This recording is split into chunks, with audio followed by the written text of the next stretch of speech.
Mark Halperin, and with all due respect to last night's big entrance, tonight it's going to be even more huge.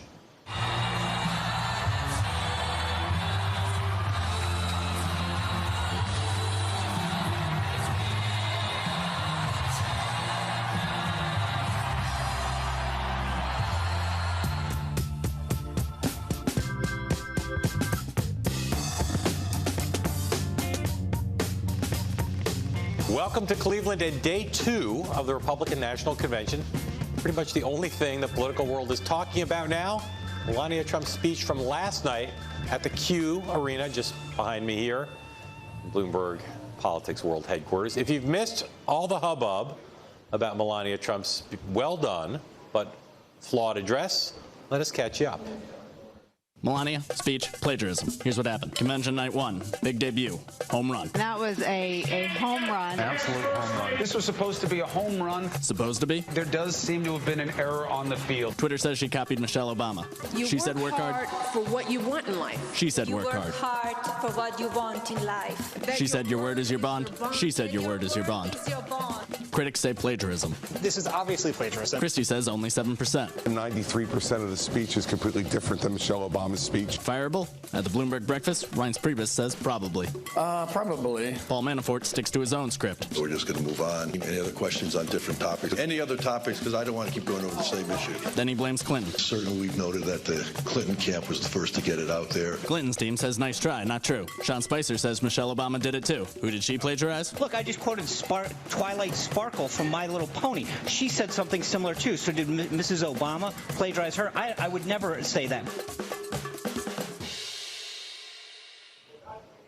There has now been a chorus of finger-pointing from within and around the campaign. The New York Times, citing unnamed sources, reported today that veteran Republican speechwriter Matthew Scully drafted an early version of the text, which Melania Trump and a staffer changed. Among other fallout, this flap has reignited some long-running factional tensions within Trump world, with ousted campaign manager Corey Lewandowski making perhaps his most negative critique of Trump's operation since he left the campaign. Lewandowski went on CNN, where he is a paid contributor, and took aim at the man who replaced him at the top of the Trump campaign, Paul Manafort. Someone at the senior levels of this campaign has reviewed what Melania Trump was going to say and signed off on that. Now, whether they're held responsible because the buck stops at the top, or the person who actually put those words to paper is held responsible, I think Paul needs to take a deep look inside and understand what the process was, make sure the protocols are in place, make sure that there is a check and balance of every speech that's going to go forward, and whoever signed off was the final sign-off that allowed this to go forward should be held accountable. And if it was Paul Manafort, he should be held accountable? Well, I think if it was Paul Manafort, he'd do the right thing and resign. You think Paul Manafort will resign if this comes to he being the last person to sign off on that? If he's the last person who saw this and saw this happen and has brought this on the candidate's wife, I think he would resign. So, John, Trump himself has not spoken in any format since this happened. No one has been, Twitter. Including Twitter. No one has been fired. Yeah. Trump is said by various sources to be not happy with the situation. And Manafort and most of the campaign is saying there was no plagiarism, nothing to see here, move on. Where do we stand on what happened and what happens next? Well, let's start with what happened. On the basis of all the reporting that we have available to us, including now published reports in the New York Times and Washington Post, Matthew Scully and his partner John McConnell, who are famous Republican speechwriters, have written many drafts for many conventions, both for nominees and for their spouses, sent in a draft to the campaign, and then they claim, according to these reports, something happened. We don't know what happened inside. There are, as you said, finger-pointing to various aides have been accused. Various aides have been, quote, exonerated. Some people think that Melania Trump herself may have somehow been involved. As she said, she wrote most of the speech herself, taking her at her word. We don't know the answer to this question, but I'll say this, that we've covered a lot of presidential campaigns where a lot of bad speeches have had this storyline of some really great speechwriter wrote a really good draft, and somehow in the process it got screwed up. What we have never seen is something like this. We've never seen something where there's been something that on a prima facie basis looks like plagiarism. It's a mistake. It could be an innocent mistake. It could be straight up plagiarism. Either way, it's just bad. Whoever responsible in the campaign failed Melania Trump. Whether she wrote the whole thing herself or not, yeah. Obviously the campaign said in an overnight statement she did not, and obviously she didn't. Everyone has speechwriters at these things. They let her down because someone should have caught this. And so Donald Trump's going to face a choice. Presumably he already knows who was involved. Yep. He's not done anything to get rid of them yet. Maybe it's someone he doesn't want to fire for whatever reason. But this has set a lot of Republicans back to being concerned about the competence of the campaign. And at this hour, just a few hours before the evening session begins and Donald Trump is due to be nominated, they have done nothing to turn the page on a narrative which is killing them. It has consumed this day. It retroactively ruined everything about yesterday. Including the fact that she gave a fantastic very good speech. And I will say, look, however she got this draft, got it to final form, any real presidential campaign operating professionally, and I've talked to like a dozen strategists today who said the same thing, we now have software that does this. This isn't even a manpower thing. Every college professor in the country, a lot of high school professors run their students' papers through software that determines whether there's matches. This could have been done with just a little bit of minimal vetting, and that's what you would have done. The final draft goes to the vetters. They make sure there aren't any heinous mistakes of this kind. That obviously did not happen here, and that goes to this question of, does the Trump campaign disarray and dysfunction, does it have actual real-world consequences? Can they just do things differently all the time? This is a real-world consequence right here. Corey Lewandowski choosing to speak out against Manafort that way. Yes. You know, a huge departure. We can't find any evidence of anything he said on CNN since he became a contributor there coming close to the level of criticism. They've obviously been rivals, and now within the campaign, clearly, there are going to be people who are wondering, how did this happen, and what are the consequences of making such an error? Well, for sure. And look, I mean, well, we'll move on to the next topic. There's more to say about this. All right. So Melania Trump may not be the only Trump family member who is entangled in this particular flap. Ivanka Trump's husband, Jared Kushner, has helped write speeches for his father-in-law before, and Donald Trump's children have been involved in a lot of other high-level campaign decisions.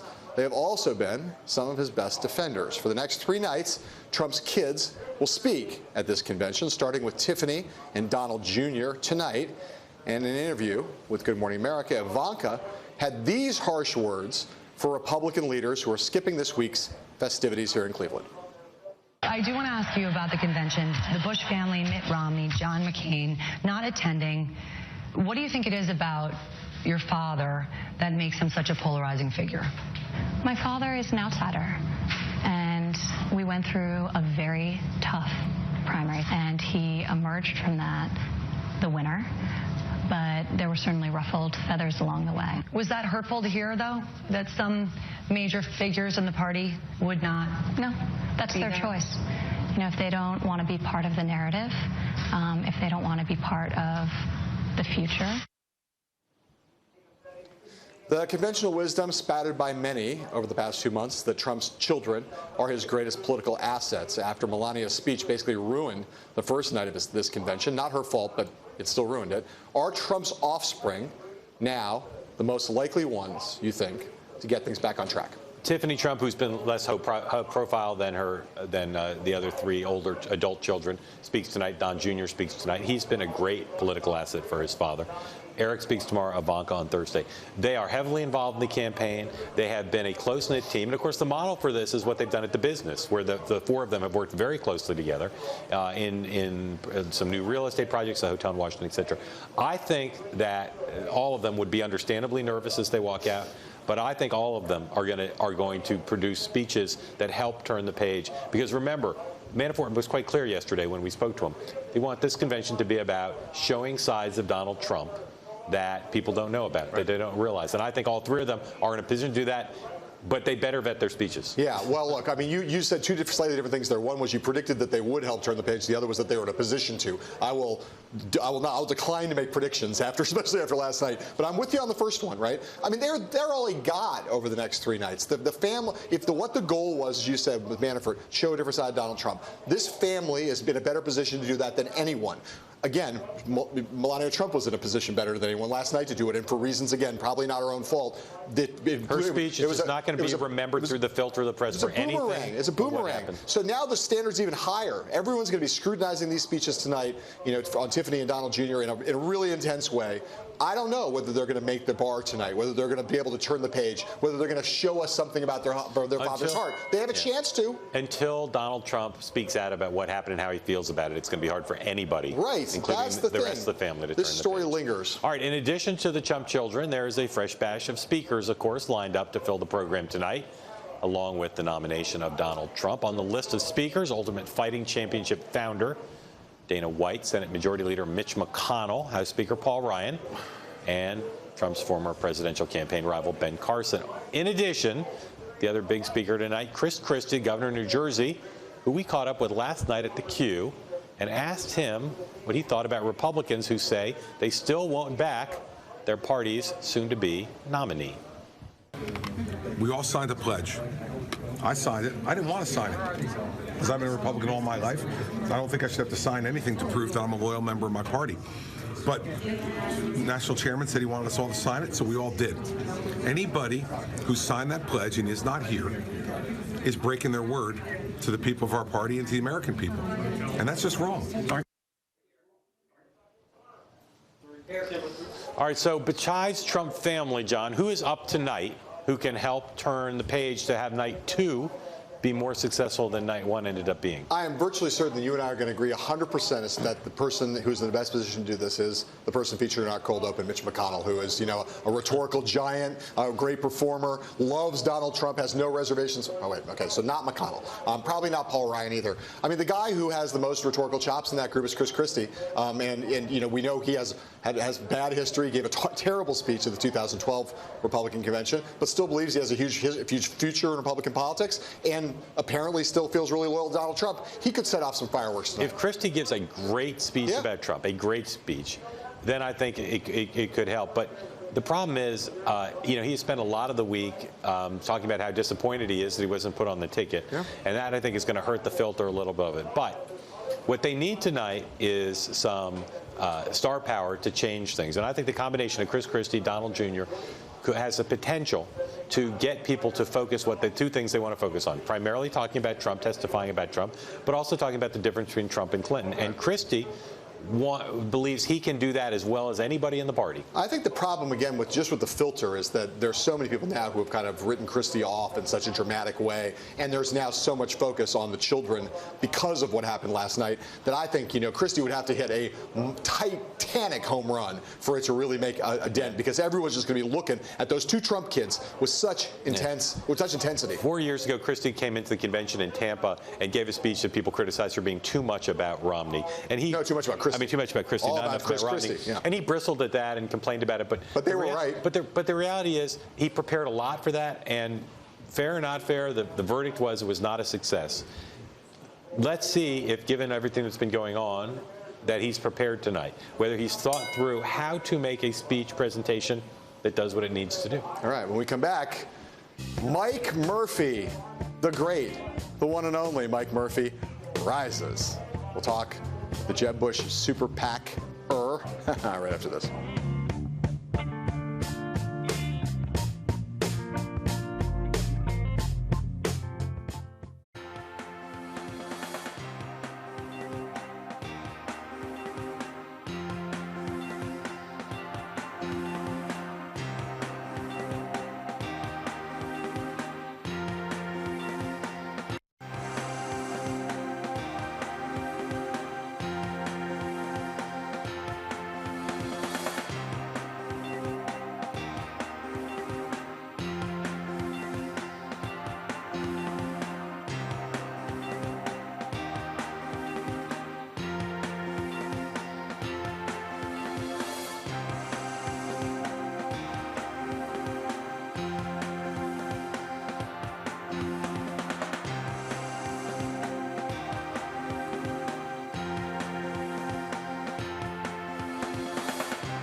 Welcome back. We're joined now by Mike Murphy, a longtime critic of Donald Trump's campaign and a former mastermind behind Right to Rise, the super PAC that supported Jeb Bush's presidential bid, not to much great effect. Mastermind, we lost. Yes, well, that's I mind. So let's put it that way. You're the mind. Middling mind. So here's the question: if you were managing the campaign of someone who was the Republican nominee, and their spouse was about to speak, would you have vetted the speech? What would you have done? Yeah, there's a whole standard routine of how speech vetting works. Conventions are all about execution and planning, and then laying down a narrative that helps you win a general election to get voters beyond the Republican base.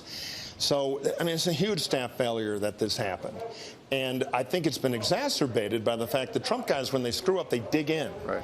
They never let the steam out, so to speak, and say, staff mistake was made, bring me Manafort's least favorite intern, here's our new speechwriter, he's departing the camp. There are things you do to change the channel, and they seem incapable. But just in principle, does that rest with the campaign manager? I mean, I'm not asking you to call for Paul Manafort to resign, but as a general matter, is this ultimately the responsibility of the campaign manager or the campaign chairman? Is that something that, like, you should, just again in general, fall on your sword if that was the case? There's a mistake, and somebody should own it. Right. Because that's how you change the channel. And in every campaign, you get very few big paintbrushes.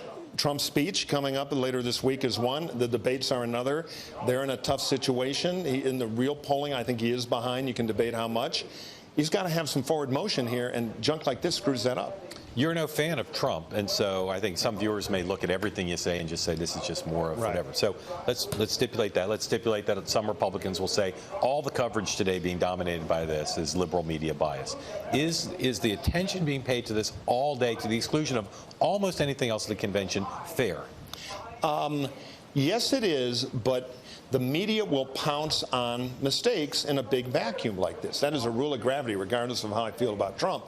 So when you look at the last 24 hours, step one was declaring war on Kasich.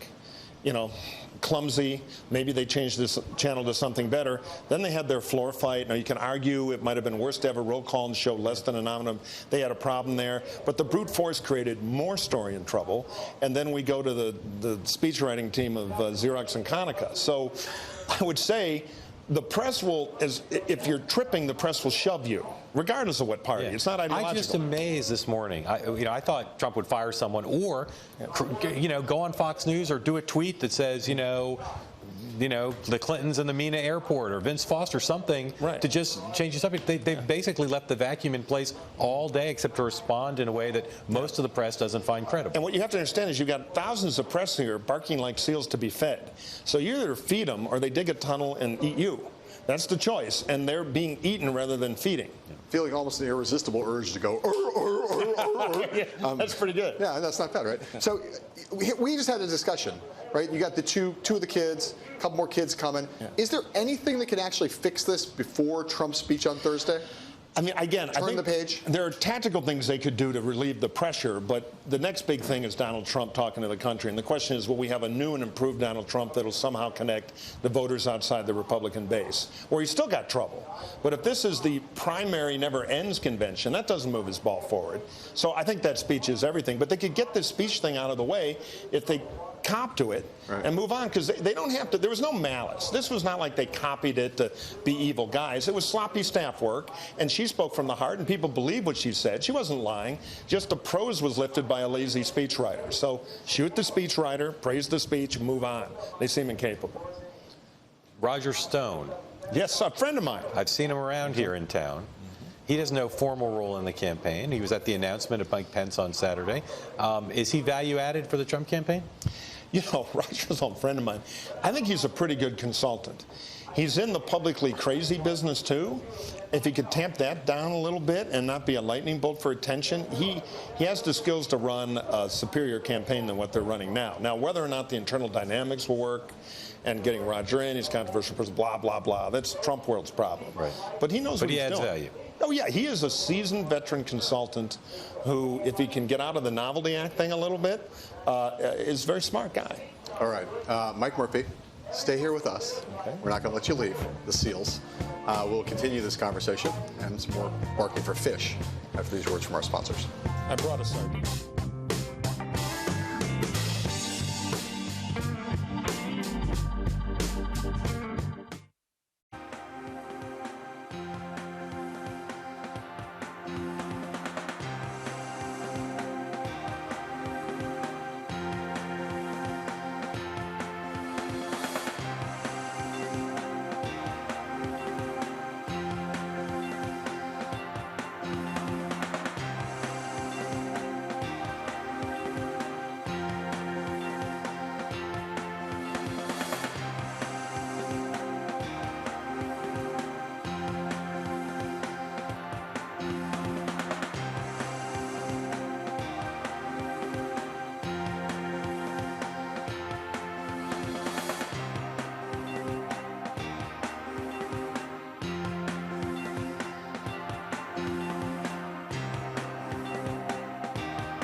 here in Cleveland, across from the queue where the second night of the Republican convention is getting underway in just a minute. And back with us, Mike Murphy, the Republican strategist.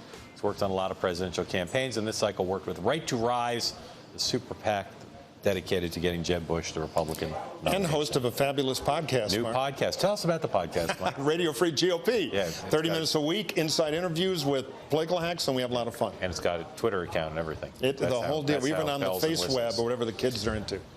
We were talking during the break about Fox News and the speculation over the last few days that Roger Ailes may leave. You've known him for a long time.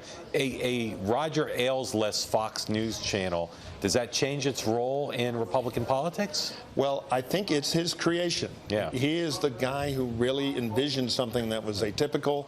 He has trained a staff he recruited. Yeah. So I think the Ailes philosophy could continue, but without the spark genius, I don't think it will be the same. Yeah. So it's influence. So I mean, you've got anchors like O'Reilly and Sean who get a lot of interviews. Fox and Friends gets a lot of interviews. You think that'll continue in the short term, but maybe dissipate over time? I think they still have the big real estate, but Ailes had the genius vision there, and he's a very strong personality. He's a friend of mine. I like Roger, and I feel bad about what he's going through. But it's going to take an equally strong person to keep that thing moving, or all those personnel turn to the Balkans. Yeah. So it's a very big job. Yep. Well, let me just ask you about we're obviously not out of this convention yet. We talked a little about the general election and what might happen. Can Donald Trump win this election? He could. In a year of crazy wrong track, he could, but I don't see how. You know what I mean? I can't rule it out, but unless college-educated white women are really the fulcrum vote more than any other, break much more Trump's way, and it seems to me Trump is engineered to offend him every day. I look at this convention, gaining no ground there. I see a campaign without strategy, let alone execution. I think he could. But how, and any evidence he would, I don't see it. How is it that, given all of his demographic deficits right now, how is it that he's still so close even in so many battleground states? Well, I take a look at a lot of these polls where they're both at the very low 40s, even the New York Times CBS at 40-40. When you see a 40-40 poll, that's really the country doing the polling equivalent of a projectile vomiting, because both guys are on their desperate, vote they get anyway. A bag of cement will get 40. So the key thing I'm looking at is the demographics of the vote between the 41 and the 50. And it looks more like her world, though after her FBI trouble, she's pushed her vote into undecided. But the laws of gravity are favoring her unless he can get back in the college-educated white women business and Latinos and minorities. 4 days or so into Trump-Pence, how has the Pence pick seemed to you? I have a theory on the Pence pick, which is based on just pattern recognition. All the leaks on Pence, I think the staff buffaloed Trump a little bit because they were worried about the floor here in the vice presidential nomination, which, as you guys know, the nominee suggests, the floor doesn't. Ain't automatic. Yeah, and there are 800 or 900 Christian conservative delegates here would much rather have Ted Cruz. So finding a Christian conservative like Pence was a way to tamp this place down. And you can see there's trouble here. We went through it on Monday. Pence is a good governor, but does he do anything to win a general election and get us anything we don't already have? No. So I think it's not a loss, but not a gain. Is there somebody who was either under consideration or should have been? Well, that's the problem with the Trump VP list. It was small, and what VP can ever change Trump perceptions? VPs generally don't to begin with. Well, so then what's wrong with Pence? If no one could change perceptions? It does no harm, but I don't see any lightning bolt there. I think it was a defensive choice because they got trouble on the floor. Why not? Which is solved. Why not Palin? Palin? No, why not Palin? Palin back in the college-educated white woman business, Christian conservatives. Yeah, she can't deliver a pizza, let alone any of that vote. Not anymore. I don't think she could then. Would have been delightful though. Well, it would have fed the seals. Fed the seals. Okay, Mr. Murphy. Good to see you. Welcome to Cleveland. You like Cleveland? I'm from Detroit. Are you kidding? This is almost as cool as Detroit. Oh, I thought you were going to say too much rivalry to go. No, I like Cleveland. I'm a sucker for Cleveland. And just as we go to break here, just talk about one thing you don't know the answer to about what's going to transpire between now and Thursday that you wish you did. Now and Thursday? Yeah. Like what's the thing you wonder about? Here's a 50-50 thing I have no idea. Will Trump struggle through partially prepared remarks and give a more impressive performance than we expect? Right. Or will he, right now he's chained away from the phone, not calling and reacting to this Melania stuff. Will he go nuts and the truth? Drunk wedding toast? Mike Murphy, thank you.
Our next guest tonight is two guests tonight, Republican strategist and Republican National Committeeman from Mississippi, Henry Barber, also joined by Republican Congressman Sean Duffy from Wisconsin, that man on the podium last night with his wife Rachel, speaking well. Thank you. Did a nice job. Thank you. Did you ever contemplate starting like 7 years ago, or like going for one of the classics and claiming it as your own? Well, I thought about that, but I thought I might get caught with today's technology. Someone might catch me if I pulled any language out of someone else's text. But no, we had fun last night. My wife and I did. We wrote the speech ourselves and had a little bit of fun with it. Were you nervous? And how much guidance did you get from the Trump campaign in terms of what you said? I have to tell you that the Trump campaign was pretty good. You know, they gave us some parameters. It was a security safety night, but said take it where you want to go. They gave us approval, but didn't have any critiques or changes for us. They let us do what we wanted to put together, and yeah, we had fun. People basically now in our business, and I think among a lot of Republicans we talk to, feel like that what happened last night with Melania Trump basically wrecked the first day. Even though the first day had not had problems, she kind of fixed them, and then we found out today kind of wrecked it. Is that overstated? It is overstated. I think, look, this is about November. I think we're going to come out of this convention more united than we came into it. I think the staff did her a disservice. Look, she did a fine job. I don't know who wrote the speech, but they ought to be gone by now. And that's the key. You make a mistake, you move on. Donald Trump got this thing going on the right path. We got to stay on the right path. He's got Mike Pence working with him. We got Republicans coming in here to Cleveland to come together. We want to elect the next president, a Republican president, because we can't stay on this Barack Obama, Hillary Clinton path. It's killing the country. But it's important to put this stuff in perspective as well. I mean, she's Donald Trump's wife. She delivered a nice speech last night. Sadly, portions were lifted, but she's not the candidate or the vice presidential candidate. I mean, Barack Obama has had his own problems in the past with lifting portions of Deval Patrick's speeches. Joe Biden has had the same problems. I mean, this is kind of a political thing. When you give a lot of speeches and you rely on speechwriters, sometimes they lift things. Both Republicans and Democrats have had issues with it, but no one can ever say that Donald Trump, as he goes on stage unscripted, is pulling anything from anybody because the guy is so unconventional. Yeah. And that's the candidate at the lead. And I think, the media has to get beyond and over this, and we have to really talk about the issues that truly matter, which is, this is about security. This is about the economy and growth and families and wages and feeling safe in your home and in your community. What's Donald Trump's best original idea about creating jobs? Well, listen, I think there's nothing new under the sun if you look at Republicans and Democrats. Oh, come on. Shouldn't there be? Shouldn't presidential candidates come to us with inspirational new ideas? Well, inspiration, you said new, though. But new ideas. So is it new to say the tax code is too complex? That's not new. And no, that's what I'm telling you. Yeah, so it's got no new ideas. So, no. Of course, there's a debate over too much or too little in the tax code. Right. There are too many rules and regulations. That's a standard debate. You can only be on the left side or the right side of that debate. And it's that debate that America has, which drives us into what kind of government we have in our lives. And I would say, look, one thing that's new and that Washington's not very good at, he's going to have the back of the people. That's why people are supporting him. They are sick and tired of nobody having their back. And Donald Trump is fired up. Sometimes he's in the ditch, but he is rolling with the current of this river. Hillary Clinton is paddling upstream, working against us, her own private email servers. I think Republicans are coming together, Mark. I think Donald Trump has got this thing moving in the right direction. He's got to continue to make progress and keep it between the ditches. Let me ask you both a version. But also, no one has said they want to build a wall and have Mexico pay for it. That's a new idea. That's a good one. That's a first. It's innovative. Do you think that's not just a new idea, but a good new idea? I said it was an innovative and new idea. I asked for new. I didn't ask for good anyway. I asked you both a question I've been asking Republicans for the last couple of months. You both have reservations about Donald Trump, but you're both for him. What separates you from your friends and colleagues, other members of Congress, other Republican strategists who aren't for him? Everybody's on a different timetable. Look, for some of us, it's a little easier. When Indiana did their thing, it was just easier. You know what? The voters have spoken. This is where they want us to go. He wasn't my first or second or third pick. But this is where we're going, and we're going to follow the voters. Some folks, it's going to take a little bit longer. I am convinced a lot of people who say they're never going to vote for Donald Trump, as they think about the Supreme Court and federal appointments to the bench, They're going to get there, Mark. I think it's going to happen. It may be August for some. It may be November for some. But I think it's going to happen because Hillary Clinton is unacceptable. And I think, frankly, after seeing the guys from Benghazi last night, I think she ought to be disqualified to be commander-in-chief just based on Benghazi. You know, I look at my district. They love Donald Trump. Republicans and Democrats, they go, this guy is fighting for me. He cares about my security. He cares about my job. He cares about my family. And frankly, they think they're just like each other. I mean, they don't know that Donald probably has gold faucets in his penthouse. They think they live the same life. And we can't deny that this guy, Donald Trump, has had more votes than any Republican presidential primary candidate in our history, and he had 17 opponents in the race. And so as we sit and, you know, philosophize and pontificate about what's happening, he's touching a chord with America.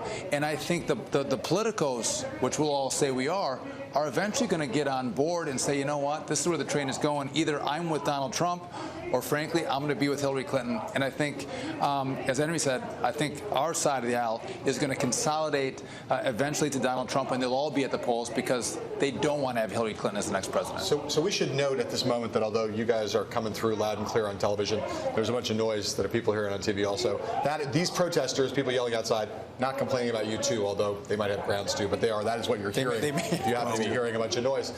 You think Donald Trump can win the election? Absolutely. You think Donald Trump can win the election? I do. You think it's going to be a close election? I do. You think it's going to be a close election? If Donald Trump performs well, it will be a close election. If he doesn't, it might not be. Right, but if he wins, it's going to be close. Neither one of you think Donald Trump's going to win a blowout. Or do you? You know, he could pull away a little bit. Look, if you get a 2-point win and you're a Republican, that's a blowout, right? Okay, so both think it's winnable. They both think it's close. So every nominee, every candidate has some problems, some challenges, right? What's the key problem that Donald Trump needs to address in order to win? I think he has to stay on script. I think when he goes off script and he sits up for 45 minutes and says what's on his mind, he can get in trouble. Because I think the media is looking for lack of a better phrase, crazy things that he says, and sometimes they'll take it out of context. What's the key thing he's got to fix? I think Sean's exactly right. I think he's got to be disciplined. And I think some of that is don't put him in these settings with 10,000 screaming people where he wants to feed the beast. Put him in small groups. He does really well there. Let him do that. Let him sit down with a bunch of reporters. Have him go into African-American communities. Have him go into Hispanic communities. Whether he wins votes or not in that community, and I think he will send a message that he cares about all Americans. He's got to bring all Americans together. And I think as swing voters in states like Wisconsin see that, him in African-American or Hispanic community, I think he wins a lot of points and wins votes where maybe we can win a state like Sean's state in Wisconsin. Each of you, we've got to go in just a minute. Give me one sentence. If you were in the room with Donald Trump and John Kasich, who are still feuding, you're in the room with them, give me one thing you'd say to him. I'd tell Trump to be patient.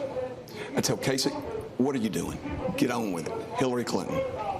I would say think about Bernie Sanders and think about Elizabeth Warren, and that's who Hillary Clinton is going to be. Do you want Bernie or do you want Donald?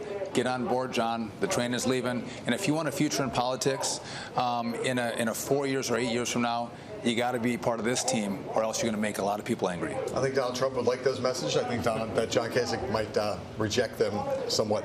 Even from you two. Decisively, even from you two very powerful and brilliant men. Henry Barber, Congressman Duffy, thank you both. Coming up, thank you. We'll hear from the other side of the aisle when Democratic National Committee Chair Debbie Wasserman-Schultz joins our conversation right after this. And, if you're listening to us or watching us in Washington, D.C., you can also hear us, listen to us on the radio at Bloomberg 99.1 FM. We'll be right back.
little girl, I went to see, when they reissued it, the movie The Wizard of Oz.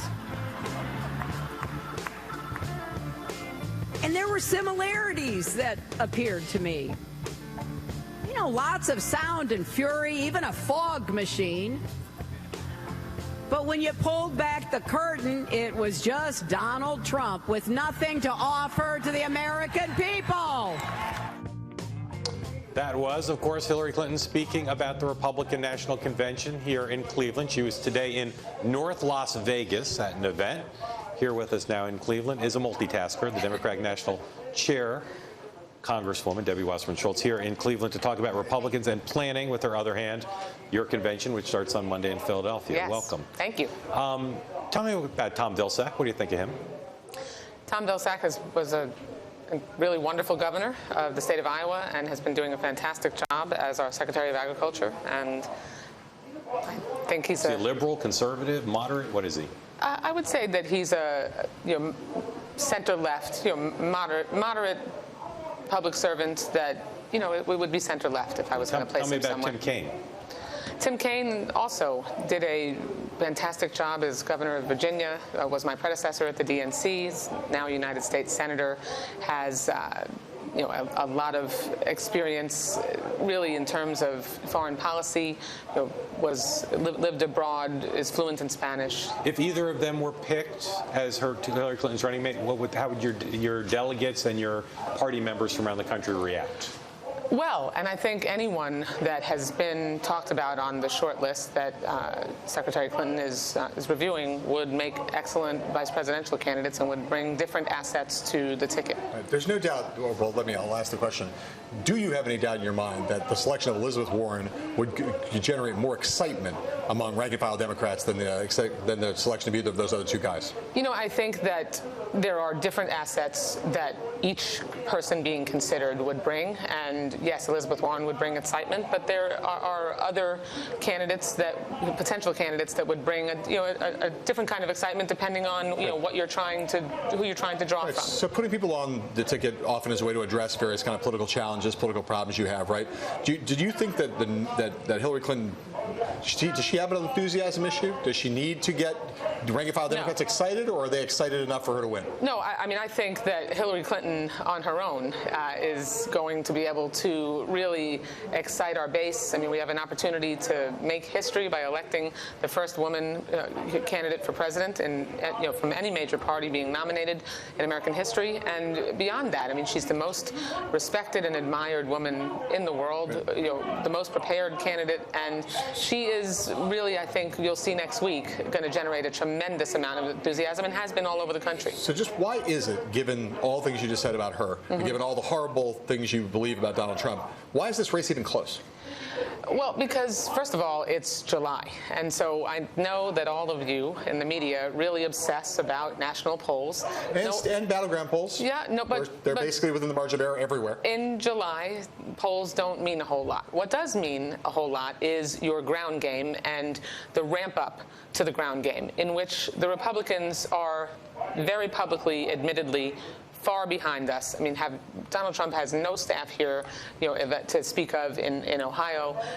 Very paltry staff in Florida. We are out organizing and out mobilizing them, and that is going to make a huge difference when it comes to the home stretch. The big controversy last night, Melania Trump.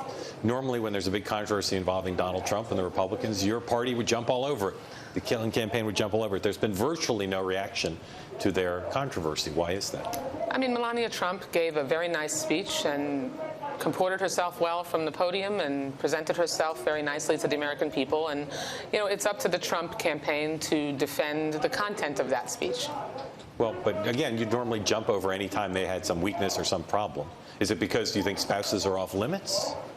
I think it's because this is a story that really is between the Trump organization and people who hold them accountable, and they certainly have had a full day of needing to answer questions. In Donald Trump's speech, there were lines that were lifted from a speech from President Kennedy. Would you all just leave that alone and say it's between? Of course not. Clearly, there's a huge difference between the person who has their name on the ballot and their spouse. But this is definitely a concern, and the Trump organization has to answer for it. They have not done a very good job answering for it all day long, and we think it speaks for itself. All right, Congresswoman, thank you for joining us, Chair of the Democratic National Committee. Thank you very much. We will, as they say, see you in Philadelphia. Sure. Coming up, our colleague Bloomberg Politics' Margaret Talib is going to answer all of our cues about what's been happening in the queue right after this.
Helpful to the Republican Party to have the nominee and his campaign chairman trashing the governor of Ohio in the same party?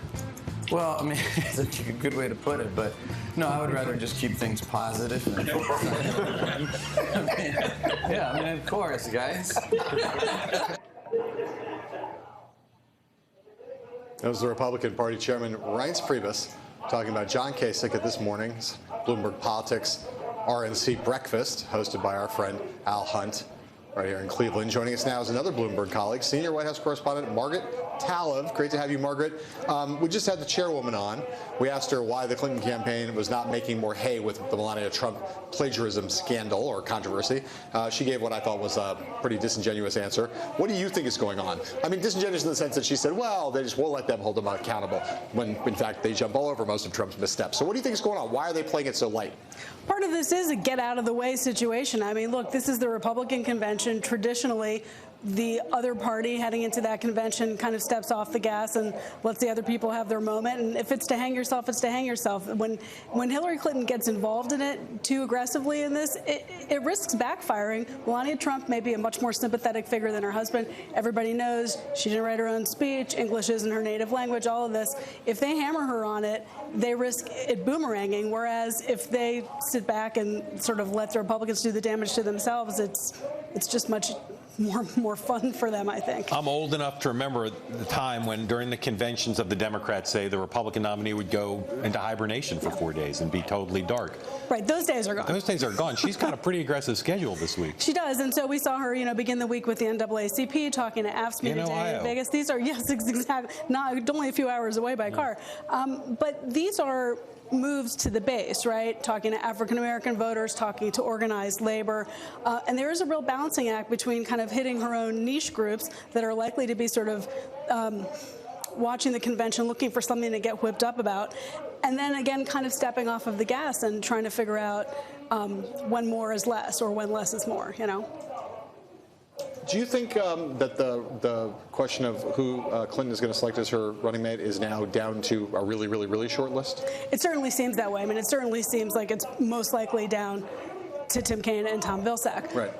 Unless it's not, and it's someone completely different, right? I mean, they are still being coy, even about the timing, even though we all widely expect that this is going to happen on Friday. Are you surprised that it's down to those two, like, relatively centrist white guys? Not really. I think when Elizabeth Warren came out and did her joint appearance with Clinton, everybody, including the Clinton campaign, was just completely electrified by the spark between the two of them and kind of that sort of frenemy that had turned into a respectful relationship. It was just fun to watch. Rick Perry would say certain je ne sais quoi. If I had my wireframe glasses on, I'd say the same thing right now. It was, you couldn't look away. It was amazing. But short of that, this made sense too. And Mike Pence, you know, very likely gave her kind of the space to navigate in whichever way she felt most comfortable. So we could all be surprised, but it certainly seems like those are the two who the conventional wisdom and all of the buzz is gravitating around them. They've put out some of their speakers for next week, but there's still a little bit more detail we're trying to figure out. How is Philadelphia shaping up as you see it now based on the schedule?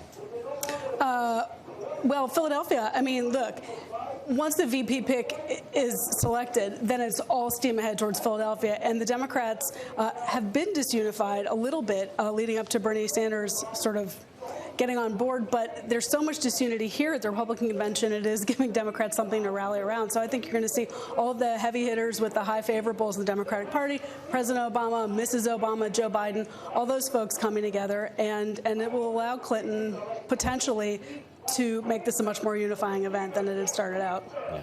And they've got, as best I can tell, chaos. There's always some chaos, but they've got a pretty clear plan about what they want each night to be like.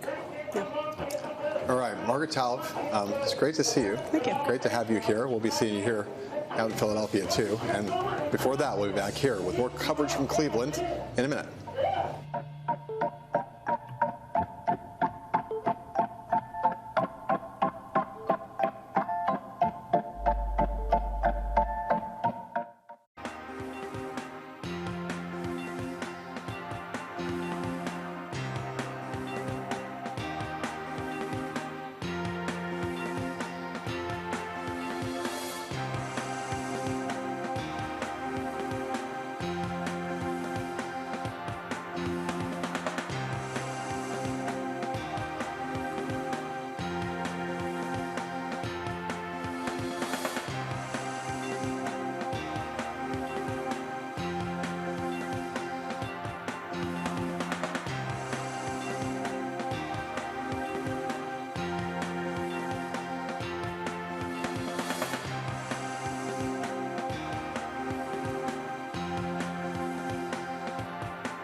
Down on the floor of the Quicken Loans Arena right now, the Republican convention night number 2 is underway. Jeff Sessions is officially putting Donald Trump's name into nomination. Let's listen into that. He loves intensely. In his personal relations, he is unfailingly courteous and generous. and he's positive by nature. He has tremendous energy and strength. He is a warrior and a winner. He loves his country and is determined to see it be a winner again. I have been proud of this party and its principles since I was a teenager. It is not given to us to know the future. I certainly don't. But I came to believe some months ago that Donald Trump is the singular leader that can get this country back on track.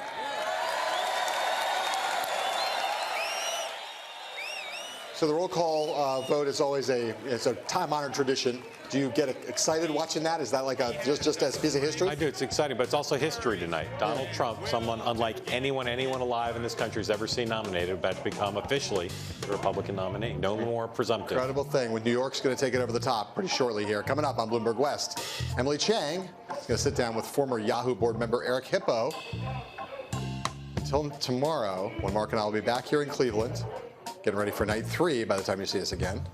We say sayonara to you.